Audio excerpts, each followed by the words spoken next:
नमस्कार मंडळी, मी मोनिका। आजच्या आणखीन एका नवीन व्हिडिओमध्ये तुम्हा सगळ्यांचं अगदी मनपूर्वक स्वागत।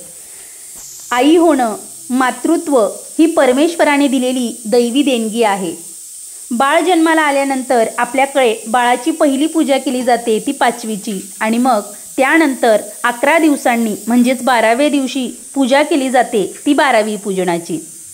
12 दिवसांपर्यंत आईला म्हणजेच जी स्त्री जिचं बाळंतपण झालेलं असतं तर त्या स्त्रीला 12 दिवसांपर्यंत कुठल्याही गोष्टीला स्पर्श करू दिला जात नाही। तिला सर्व गोष्टी या जागेवर आणून दिल्या जातात।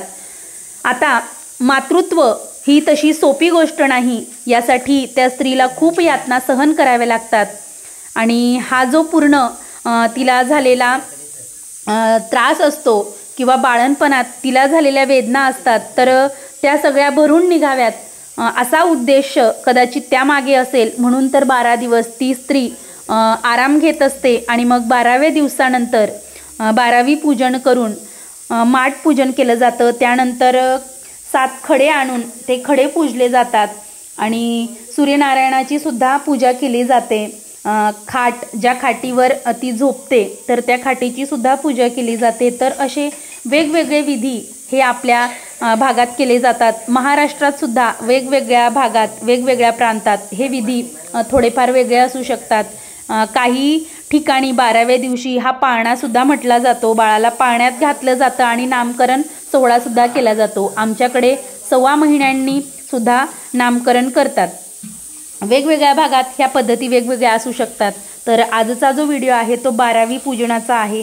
कशा पद्धतीनं 12वी पूजन केलं जातं तर ते थोडक्यात सांगते। तर 7 खडे नदीचे असतात, तर ते खडे ठेवले जातात आणि त्या खड्यांना हळदी कुंकू वाहिलं जातं, विळी ठेवली जाते, बाळाचं लंगोट ठेवलं जातं।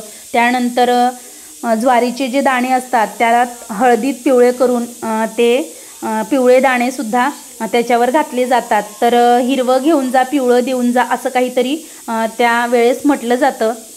आणि 5 सुवासिनींना बोलवलं जातं आणि त्या सुवासिनीसुद्धा पूजा करतात। माठाची पूजा केली जाते आणि माठातून पाणी बाहेर काढलं जातं, परत त्याच्यात घातलं जातं। असं 5 वेळा वर खाली माठातून पाणी हे केलं जातं। भगवान सूर्यनारायणाची पूजा केली जाते। त्यानंतर हळदीचे आपले ठसे हाताचे उमटवले जातात। हे ठसे जी आहे ती जी स्त्री आई झालेली असते तर तिच्या हाताचे ठसे हे उमटवले जातात। माठावर काही ठिकाणी उमटवतात, काही भागात आपल्या दरवाजावर मेन डोर जो असतो त्याच्या बाहेर उमटवले जातात। आणि मग 12व्या दिवसानंतर ही स्त्री आपल्या घरातील इतर ज्या वस्तू आहेत त्या स्वतः करू शकते, स्पर्श ती सगळ्या गोष्टींना करू शकते। आणि आपल्या ज्या पूर्वजांनी ह्या दिलेल्या प्रथा आहेत त्या आपण पाळल्या पाहिजेत, कारण त्यामागे काही ना काही कारण असतं आणि ते आपल्याला समजणं महत्त्वाचं आहे।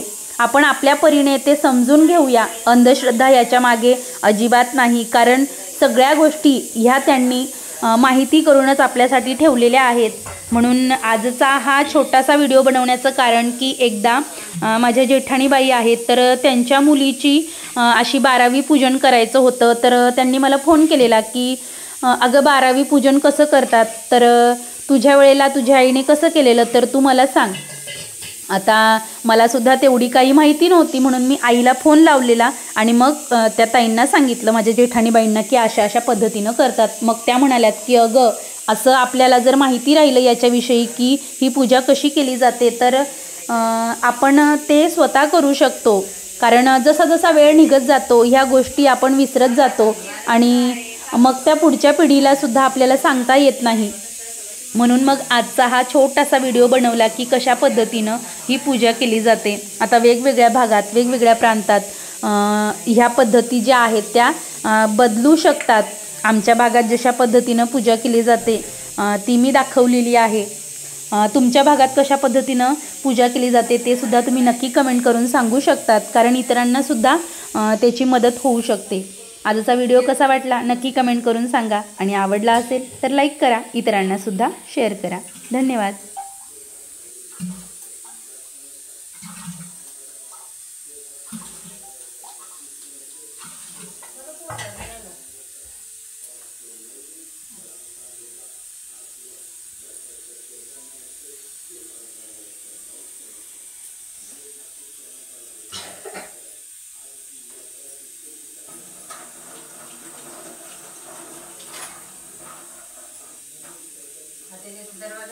दिवसांनी छापा मार देऊन दरवाजे आम्ही सूर्याकडे छाने छापा मार देऊन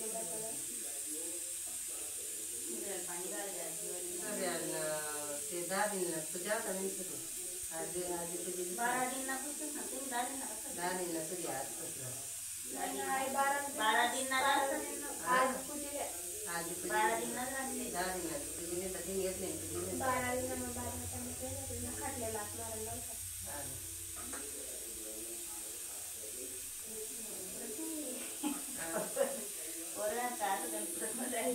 मग ते लग्नाला टाइमला आहे रास म्हणे मग करायचं असतं पण विचारते नाही बरं नाही पडत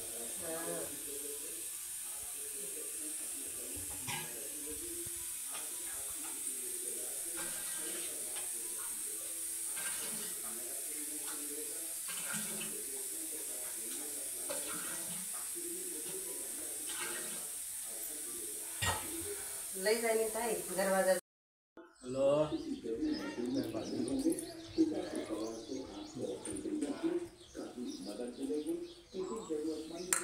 हेलो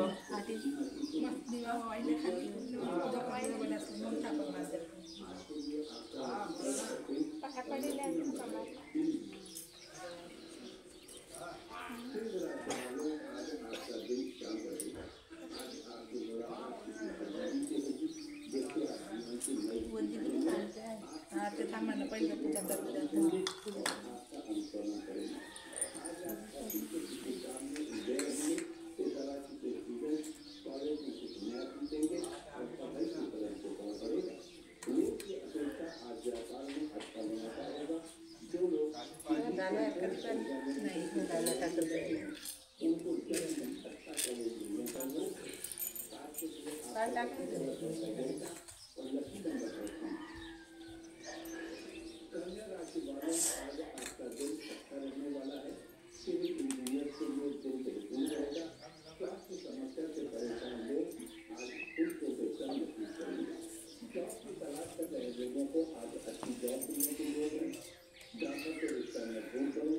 परिवार के साथ की तैयारी आज कॉम्पिटिटिव परीक्षा की तैयारी कर रहे स्टूडेंट संतुलन बनाकर रहेंगे तो जल्दी आपको सफलता मिलेगी। प्राइवेट जॉब कर रहे लोगों की सैलरी में इंक्रीमेंट होगा। आज के लिए आपका लकी कलर है पर्पल और लकी नंबर है 16 राशि वालों के लिए आज का दिन बेहतरीन रहने वाला है। आज किसी बड़ी कंपनी से आपके लिए जॉब का ऑफर आ सकता है। आज आप नया हुनर सीखेंगे जो आगे चलकर आपके लिए कारगर साबित होगा। परिवार में किसी सदस्य आपको अच्छी सलाह मिलेगी। आज आपके घर में मेहमान आता पाणी असं ओढलं कसं नाही ना असं हळदली आहेत त्या म्हणजे वल्ली आहेत आणि दिल्या दिल्या अशी असं हात करल्या आणि येऊन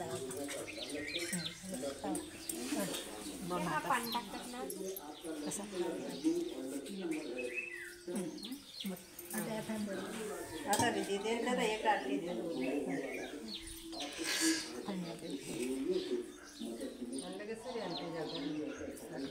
आखो एकच हातभरान तडे खूप नवीन एक वर एक ठीक आहे त्यांनावरच बस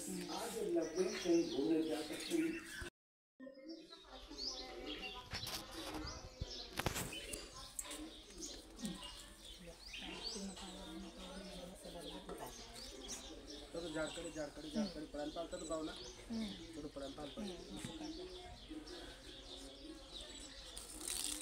पुढे असताना जसं